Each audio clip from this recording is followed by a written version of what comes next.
failed Republican presidential candidate Marco Rubio has announced he is now supporting Donald Trump. This is absolutely fantastic. And while he says he doesn't agree that Mexicans are by and large rapists, he gives Trump credit for saying that because it was really effective. Remember that Marco Rubio has insulted everything about Donald Trump, from his supposedly small hands to the fact that he'll make America orange again rather than great, to criticizing Trump's spelling in tweets, to Trump's hair. I mean, everything has been insulted on Donald Trump by Marco Rubio. But since then, Rubio says he regrets the insults and actually he is supporting Trump. And here's where we get to the good stuff. Over the weekend, during an interview on CNN State of the Union, Marco Rubio said that Trump was being supported by some scary dudes, but that he doesn't actually believe Trump is a white nationalist. Let's take a look at that clip first. The rest, of course, from there snowballed. Donald Trump has gotten a lot of support from a lot of good, God-fearing Americans. He's also gotten a lot of support from some pretty scary dudes, the white nationalists out there and the like. Before some of the primaries, some of these hate groups did robocalls on his behalf, make sure to elect Donald Trump and not the Cubans. Did you ever hear about that stuff? I did. You know, it's offensive. You know, not just against me, but the fact that elements like that are still involved in American politics. And traditionally, a candidate would disavow that and say, I want nothing to do with it. I don't want them as part of my campaign. And he didn't. He didn't, and I didn't like that. You know, and I said that at the time. And you know, it is what it is. You know, obviously, I don't believe that Donald Trump's a white nationalist. I don't believe that those are his views. But I do think it's unfortunate that people like that have found you know, the ability to express themselves in this way in a campaign, and that, you know, I didn't like it, but if it wasn't against me, I wouldn't have liked it. I just don't really think there's a place for that in our party or in our country. How is that an explanation? It is what it is. Yeah, I wanted him to disavow the insane racist nativists who were going around saying don't vote for the Cubans, but he didn't. And you know what? It is what it is, and I still support the guy. I like his policy on, banning Muslims? I have no idea. What do you think, Marco Rubio VP? Yeah, I mean, people are speculating what was he promised in order to do this. And then here's where we really get into the meat of it. I love this. Rubio says it was really great strategy to call Mexicans rapists because it really put the other candidates in a tough position. Check this out. This is crazy. In his first speech announcing his candidacy, he described the Mexicans coming over the border as rapists and drug dealers. When Mexico sends its people, they're not sending their best. They're bringing drugs, they're bringing crime, they're rapists, and some, I assume, are good people. Did it personally offend you? I know you're not Mexican, but you are Latino. Yeah, no, it's an offensive comment. I mean, there's no doubt about it. That's an offensive comment, and by the way, highly inaccurate. Yeah. But here's the trap you're in, right? If you respond to it, he's getting what he wants. I mean, that's why he's sometimes saying this, to dominate the cycle. I mean, I don't give him credit for what he said, but I give him credit for the way he understands this stuff. I mean, Donald Trump, we underestimated how well he understood how the media, and I don't mean this, you know, it's very common for political people to attack media people, but it's just the way it is. Media's a business. This is less of a critique of Marco Rubio. I mean, he's actually right that it was it was interesting and intelligent in the sense that it put everybody else in a really awkward position, but it's more of an exposure of how absurd this entire Republican campaign has been. And I'd go even further. Trump knew not only how the media would react, but Trump knew how the racist and nativist elements of the Republican Party and the right-wing electorate would react. That's the part Rubio is less eager to admit. Rubio is saying, hey, the media reacted in a very particular way to Trump saying that, and that's why, even though I don't agree with it, it's a credit to him. But it also was the Republican electorate reacting in a particular way, and Rubio doesn't want to admit that, obviously. No. And why are you in this party, Rubio? This is your party. You don't like it. Well, maybe you should just leave politics forever. Conflicting opinion from Republican insiders, though, about whether Rubio's career in politics is over. On the one hand, his presidential campaign was such an embarrassing farce that he got destroyed in his own state. On the other hand, his state is Florida, and very odd things happen in Florida. Florida is the strangest state in the country. That's, I mean, I'm putting it nicely. It's a wild, wacky state. And you lived there many years. I lived there, well, yeah. I mean, I was young for 3 of those years. I was quite young, but close to 2 of those years, a bit older. Yeah. There's a really great piece by Paul Krugman in the New York Times boiling down sort of one of the scariest elements of the Donald Trump candidacy. And it's not about any specific policy, but it's the idea that Donald Trump seems to increasingly think that he really could be the president, that he's really competent enough to actually do the job. We've spoken about the reality. It's no surprise that low information voters, people who claim to want to buck the establishment, and some others have been sort of bamboozled into supporting Donald Trump for different reasons, right? Different people for different reasons. We see that all the time. We see voters, especially Republicans, vote for truly incompetent candidates all the time. We see them vote for candidates who actually would push policies that are against their own best interests. That's not the rare or unusual thing. But Paul Krugman points out that the real danger is that Donald Trump might actually think he would make a good president, and that's a really scary thing. There are elements of Mitt Romney's candidacy in all this. Let's sort of break it down. First, Paul Krugman wrote in his New York Times article, granted, most voters probably don't know anything about Trump's policy pronouncements, in part thanks to substance-free news coverage. But if voters don't know anything about Mr. Trump's policies, why their favorable impression of his economic management skills? The answer, I suspect, is that voters see Mr. Trump as a hugely successful businessman and believe that that business success translates into economic expertise. They are, however, probably wrong about the first and definitely wrong about the second. Even genuinely brilliant business people are often clueless about economic policy. So there's two sides to this. First of all, there's this general idea that good business people make good presidents. We went through this with Mitt Romney. Mitt Romney ran on that idea. There is no evidence to back that up. And I asked this of so many Republican strategists 4 years ago, what evidence can you point to that good business people or even business people make good presidents? And there is none. That's number one. Now, I'm the first person to tell you we need politicians from more diverse backgrounds, science, education, etc. Why do we have predominantly just lawyers at the highest levels of government? I agree that we should get away from that. But we have no examples to look at that suggest that good or even mediocre business people make good presidents. That's number one. But there's a second layer here, which is that although the economy historically does better under Democratic presidents, that's not my opinion. Run the numbers yourselves, either looking at unemployment or the stock market, however you want to reasonably measure it, look at it yourself. Polls show that Republicans are more trusted on the economy. Now, as far as Donald Trump is concerned, Paul Krugman reminds us it's not even clear how great a business person Trump is. This is from Paul Krugman's article. Remember, too, that Mr. Trump is a clear case of someone born on third base who imagines that he hit a triple. He inherited a fortune, and it's far from clear that he has expanded that fortune any more than he would have if he had simply parked the money in an index fund. We discussed that, Lewis, which is if Trump had just parked his inheritance and collected what the stock market would have provided since that time, he'd have more or less the same amount of money, depending on how much money you believe he has, which we don't really know. So here's what we have. It is multi-layered. Let's put the list up, Lewis, for people in terms of Trump being a danger to the U.S. Number one is this idea that Republicans are better for the economy. That's demonstrably false. It's false. We've looked at it a number of times.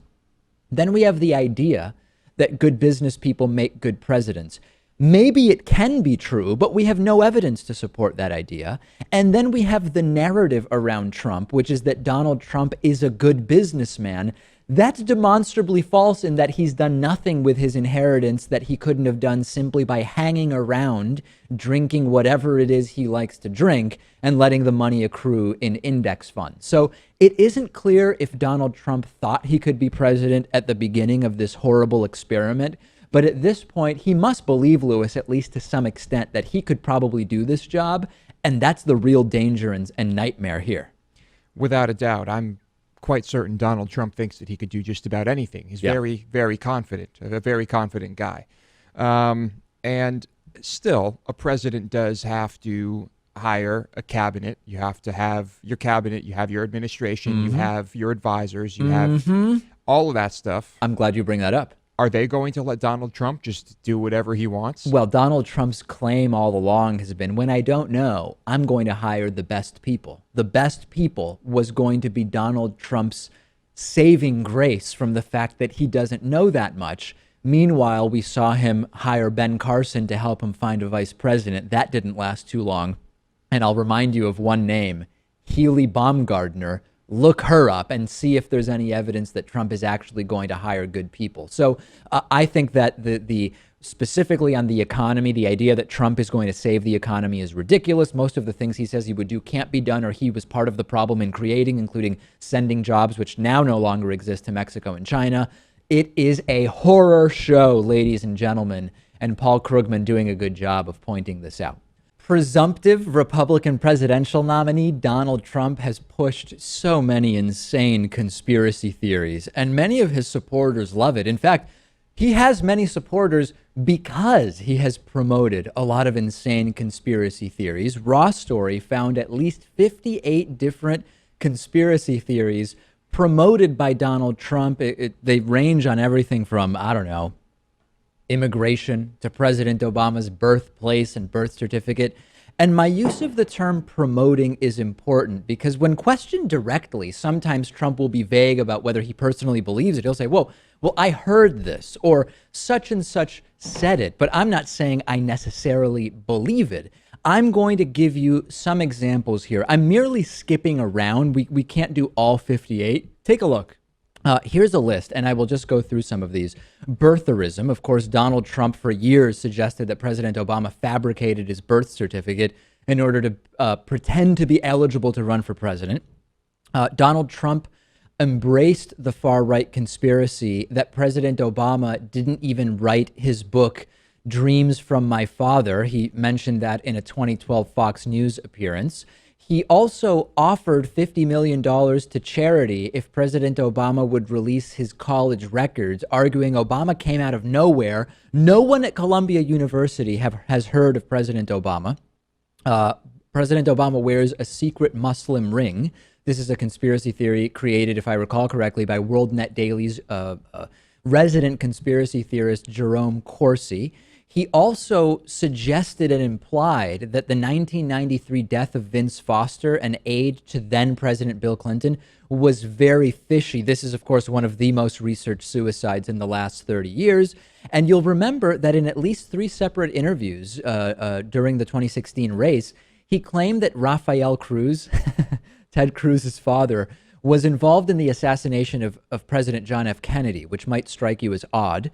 He also parroted a number of 9/11 related conspiracy theories, one that the attackers had girlfriends who fled to Saudi Arabia after the attacks, and also that there were thousands of Muslim Americans in New Jersey celebrating on 9/11. Of course, that's been widely debunked. He blames progressives because Christmas has disappeared. He says the entire boycotting of Starbucks because of their holiday red cups was part of the progressive move to eliminate Christmas.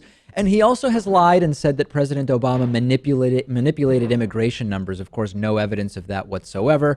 And then, Lewis, some common ones that we hear from many people. A presidential wannabe, Donald Trump, has claimed that the CDC was lying about Ebola, that vaccines cause autism, although he's since backed away from that climate change is a hoax, possibly invented by China, and a classic from Donald Trump, that the unemployment rate is really 42%, and that there is a massive, massive cover-up of that. We've delved into that in detail and totally debunked it.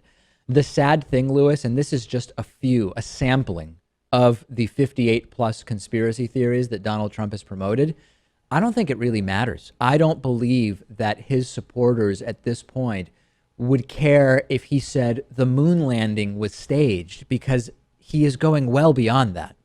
He's got the conspiracies that appeal to just about everyone, right? I mean, of 58 on that list, you might find a few that you might think, well, there might be something to that. You think there's some conspiracy theories on that list that I like? There might be. Yeah. And because some of them are way more outrageous than others. Some are pretty mild. Did you find any you liked? On this list that we showed here, no. No, there are okay. many more. But this is, I think, part of the whole entertainer Trump thing. When you say things like this, it gets you a lot of attention. Yeah. and that's what Trump is all about. And for people who are wondering whether Trump actually believes this stuff or not, it actually doesn't matter, because whether Trump actually believes this stuff or is willing to promote this stuff for political gain, even if he doesn't believe it, both realities are pretty damning. I actually don't think it's relevant whether he believes it or not. That is true. It's almost worse if he doesn't. Well, maybe. He's playing politics, and it's maybe I would say worse if he does believe all of these things, because that might mean that he's not an ass, but an ass who is completely crazy.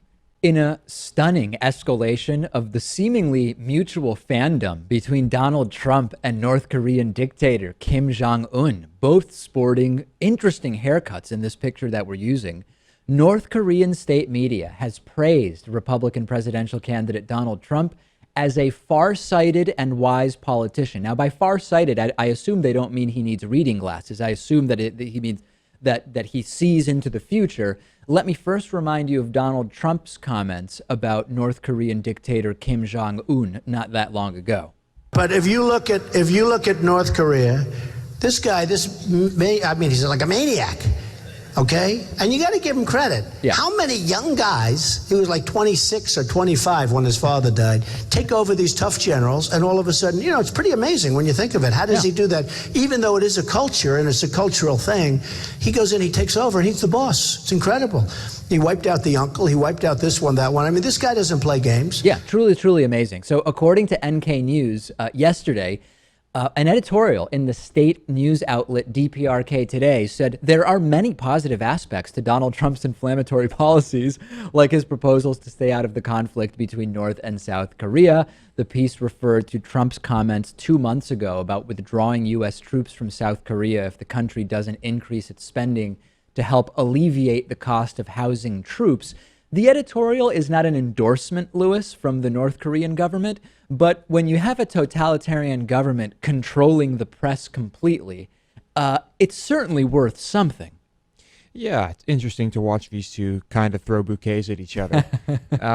It's no surprise that these comments are coming out. I mean, Kim Jong-un does not want the United States involved with anything. Donald Trump is this quasi-isolationist, and he supports that, so it makes sense. The other country that seems to like Trump to some degree is Russia. I mean, Russian media has praised Trump. Vladimir Putin has made statements about Trump. Putin also seems to be a little too friendly with North Korea. Interesting. Very, very interesting. So far, the people from the U.S. that North Korea has expressed positivity towards are Donald Trump and Dennis Rodman, who went to North Korea and defecated and vomited in one of their hotels. Who could possibly write this stuff? The two people that North Korea has generally been positive about have been Dennis Rodman and Donald Trump. That was a hallway. Hallway, yeah. I mean, he would never do that in a room, Lewis. Obviously, he went into the hallway to defecate and vomit.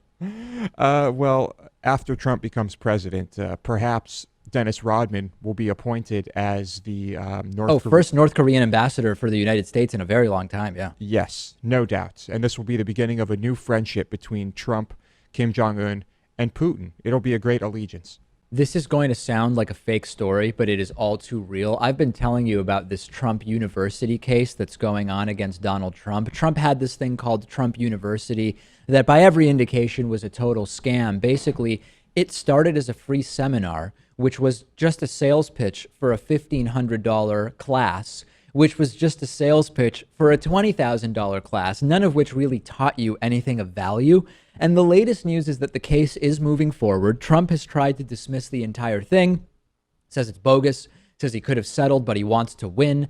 But here's the best part now. Trump has been increasingly frequently suggesting that the judge in the case may be biased because he's, quote, Spanish or Hispanic, as Donald Trump eventually corrected himself. It turns out this is not only absurd, but untrue. The judge was born in Indiana and was actually threatened by Mexican cartels for prosecuting them. I'm speaking of Judge Gonzalo Curiel, who was born in 1953 in East Chicago, Indiana. He was a prosecutor from 89 to 2006, primarily working in narcotics enforcement. He was a state judge from 2006 until 2012. And at that point, President Obama nominated him to be a federal district court judge. he was reportedly targeted for assassination by members of a Mexican drug cartel when he was ultimately successful in prosecuting them.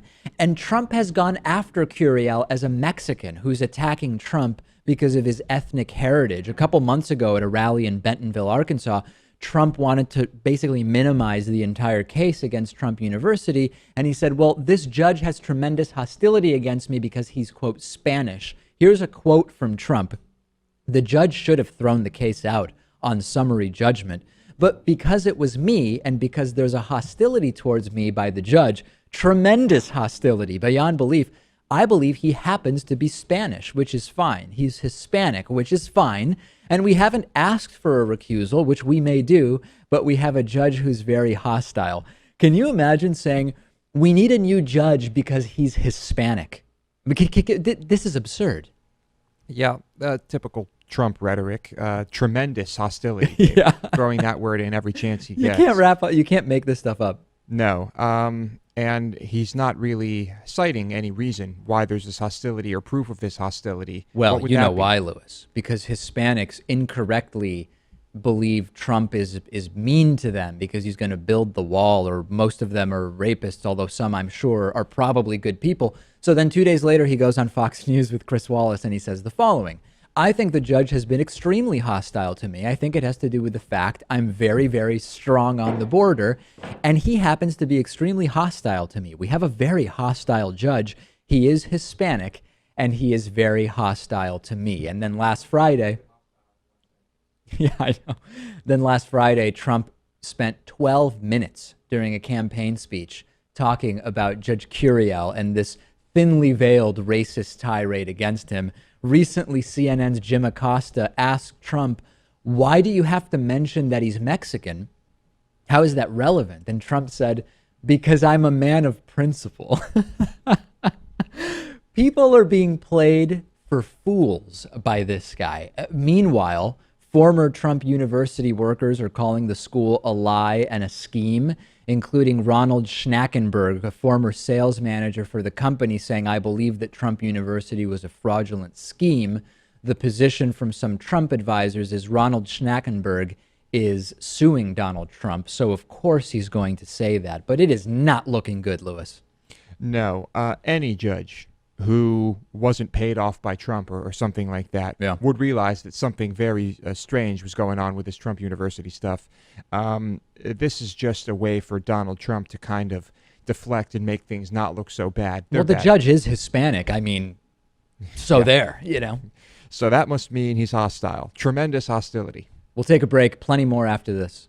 There's really odd video going around of President Barack Obama. There's no shortage of criticisms to make of Donald Trump, valid criticisms, sound criticisms. President Obama had a moment close to a minute long during an event in Indiana yesterday where he was trying to slam Donald Trump, and he had like a deer in the headlights almost, and I hesitate to say this, Lewis, but I want clarity this evening, and I say this with peace and love, to quote Ringo Starr, but I have to say it. Sarah Palin-like moment of stuttering and deer in the headlights. I don't know if the teleprompter went down or what happened here. I apologize for the buzzing noise in the background, but listen to this. I can't figure out what happened here. If we turn against each other based on divisions of race or religion, if we fall for, a bunch of okey doke, just because it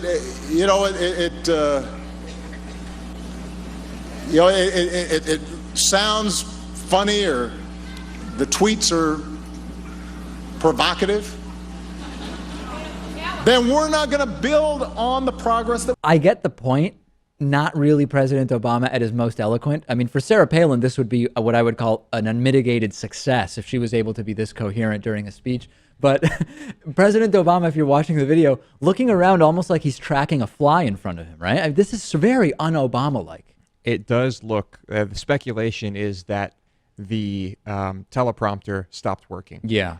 I'm guessing that's exactly what happened because his line of sight kind of changes. Right. He goes from one to the other, but then he kind of stops and he's looking in other directions. Yeah. And so you'll see during a newscast that occasionally someone will pause for a second, and then they're not looking at the screen anymore. They're not looking at you. They're looking at papers sort of either papers or sort of the middle distance, and they seem sort of disoriented. Yeah. But you know, the real pros will just immediately go right to the papers on the desk and not lose a step. Sure. But they are normally writing their own bits. Yeah. Obama does not. I believe he does not write his own. No, but speeches. certainly he's reviewing the material, you would guess.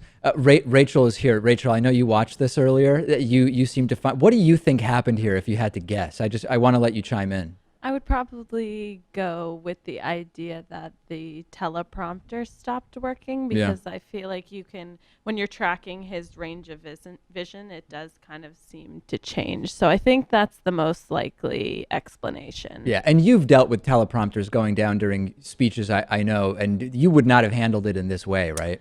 I would like to say I wouldn't, but I feel like when you're talking about Trump, all bets are off. Yeah. So you tell me what you think happened. I don't know, but a very, very strange moment for President Obama. But still, as incoherent as he was, still not that difficult to criticize Donald Trump, because it just all makes no sense. Criticizing Donald Trump is the easiest thing there is. So, yeah. An unusual moment for Obama. I almost feel bad for him. Almost. Do you? Really? Almost. You But got to not be prepared for this. You can't let this happen. You're the president. Unless there actually was a fly that was in his line of sight, which was distracting. Unless it flies into your mouth, I see no reason why this should happen. Send me your thoughts on Twitter as to what happened here. I'm on Twitter at @Pakman. Lewis is on Twitter at @LewisMotamedy. Okay, let's talk about Hillary Clinton and some cringeworthy video that I saw yesterday. It's been suggested in some circles, and there are a bunch of articles, including at least one in the New York Times, speculating that California Congressman Xavier Becerra is possibly in the running to be Hillary Clinton's running mate. He is an American-born lawyer. He wasn't born a lawyer. He was born in the U.S., but he had to learn to be a lawyer. Born to... I realized I could have used confusing language. Yeah, there. he comes right out of the womb as an Esquire, right? Yeah. Born to Mexican immigrants. He's the 4th-ranking Democrat in the House of Representatives. Something about that is just really funny. He is the highest-ranking Hispanic lawmaker in the Democratic Party. And he was asked in an interview, if you were chosen, would you accept the vice presidential nomination to Hillary Clinton? He said yes. He's been very active in California. California votes next week in the primary. He's been campaigning for Hillary Clinton in the state. And I have audio and video of him stopping by a Mexican restaurant in the East Los Angeles neighborhood of Boyle Heights with MSNBC's Jacob Sabaroff. And I watched the video a bunch of times, and each time it felt more and more cringeworthy. I don't know if it's that they brought the Hispanic guy to a Mexican restaurant to talk to the person working there and order items in Spanish, but maybe it's that the girl behind the counter revealed herself to be a Bernie supporter. And what's amazing is the arguments that Xavier Becerra made to her while actively campaigning for Hillary Clinton were not very good arguments. But every time I watched this, Lewis, I felt more and more uncomfortable with it. Let's take a look and see if you experienced the same thing. I'll take the sampler and I will One take sampler? the mole. Gotta get the mole. You know you got the. We'll send you a pescado. Just saying. Pescado's really good here. Okay. Possibly next Vice President of the United States in Guisados today. You didn't deny it, by the way. Just saying. Did you pick who you're voting for on Tuesday yet? No, not yet. How about you? I'm waiting to hear who the vice president is going to be. Oh, I hear. We got a good chance right here. Did you pick who you're going to vote for? Yes. Bernie or Hillary? Bernie. Bernie? Uh-oh, you got to make a pitch to her. You have to, because I'm set on Bernie. Wow. Bernie's got some great ideas, but up until 2 months ago, you probably hadn't heard much about Bernie Sanders. Hillary Clinton has been with us for a long time. When you want a president, you want someone who you know is there with you. Do you speak Spanish? Yes. You've heard the saying, dime con quién andas y te diré quién eres. Can I ask you what year you were born? 95. 95. Is that part of the problem, that some of these folks are too young to remember what the work of Hillary And Clinton it's not so much a problem, it's a reality. Yeah. For you didn't, that wasn't a reality for you. But we went through some tough times in the 90s. What is it about Bernie? Why Bernie and not Secretary Clinton? Well, when I hear Bernie speak, the first time I heard him speak, he just really inspired a lot of motivation, energy. His ideas are really good, especially for young people. Just with Hillary, I just feel that some of the things she's done in the past, some of the things she said didn't really resonate with me particularly. I know it might have resonated with you, but for who's looking out for me, I really feel it's Bernie Sanders. If you want a friend in Washington, this man could be the next Vice President of the United States. That last thing makes it all the worse, right? The young lady makes a good case as to why Bernie Sanders' ideas resonate more with her. And then Jacob Saboroff from MSNBC says, well, yeah, but forget all that. This guy could be the next VP, and he's in here ordering food from you today. Oh, well, that changes everything then. Isn't that the epitome of like the Clinton? Yeah. Yeah. And I don't know, I actually like Xavier Becerra. I think he's smart. I think he has the right views on most issues. But to say, well, Hillary has been around longer. Bernie's ideas are great, but Hillary's been around longer. Number one, it's not true, right? I mean, Bernie Sanders has been around in the political world longer than Hillary Clinton has, partially by virtue of being older than her by a few years. But also, why is the better candidate the one who's been around longer? That doesn't really make sense to me. And then on top of that, he says, you weren't old enough to live this, but things were bad in the 90s. How is that a pitch for Hillary Clinton? None of this made sense to me, and it seemed to be an ill-conceived idea from the get-go. Yeah, Bernie was also still a public servant in the 90s, and a senator, I believe, still at that time. So I find it really obnoxious. Congressman at the time. Excuse me. I find it really obnoxious when people say that about, oh, well, Hillary's been with us for a long time. Everybody knows Hillary. Who's Bernie? Right. No, who knows who Bernie is? I don't find this to be pandering. It just strikes me as sort of weird. And I'm not even saying Xavier Becerra would be a bad choice. I like Xavier Becerra. The possible negatives are he's relatively unknown. If we're going to talk about with a VP, maybe one of the benefits is that they have name recognition compared to Cory Booker or Elizabeth Warren. He's also from California, which isn't a swing state. Strategically, he may bring less than somebody from another part of the country. But maybe those conventional ideas are sort of worthless because you're running against Trump and who knows what will happen. Yeah, I'm not a fan of this guy after this video, Dave. I Really? gotta be honest with you. Yeah, it's just I find it so obnoxious. And much like I find Hillary to be that way.